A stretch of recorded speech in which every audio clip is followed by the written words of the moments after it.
There were no requests from Germany or Britain. The initiative came from the French side, but you know that President Putin has repeatedly expressed his willingness to engage in dialogue. It lasted over 2 hours. Does the Kremlin think that a face-to-face meeting between Putin and Macron is possible? Well, that wasn't discussed right now. Telephone conversations are quite sufficient to exchange positions. At what level is contact between Moscow and Baku being maintained?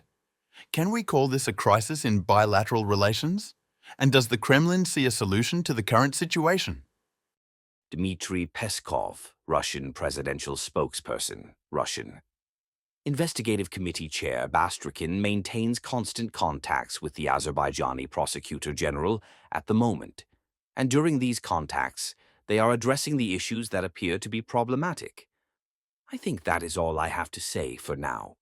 Did the French president indicate his willingness to discuss the peace terms in the region, considering the new territorial realities?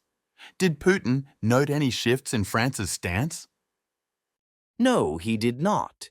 They exchanged views, but in great detail. It was a good opportunity to communicate their positions to each other. Do you have any comments regarding the arrest of our citizens?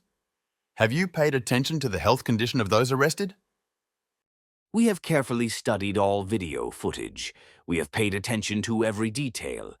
We will defend the legitimate interests of our citizens through diplomatic channels, using all means at our disposal. Ukrainian President Volodymyr Zelensky said that during a telephone conversation with Azerbaijani President Ilham Aliyev, he expressed Ukraine's support in the situation where Russia is threatening Azerbaijan. How does the Kremlin see these contacts in this regard?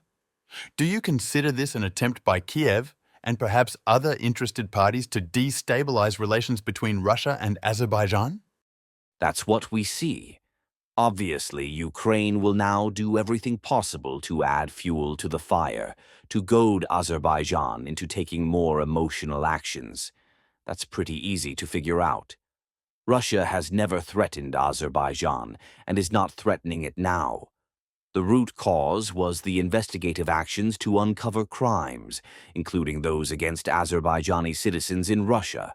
But, of course, the Kyiv regime will do everything possible to manipulate this information in order to further provoke tension. SOT journalist, Russian. Yesterday, the United States announced its decision to suspend the supply of certain weapon types to Ukraine. How was this received in the Kremlin? As far as we understand, the reason for this decision was empty warehouses and a shortage of these weapons. But in any case, the fewer weapons are supplied to Ukraine, the closer the end of the special military operation is.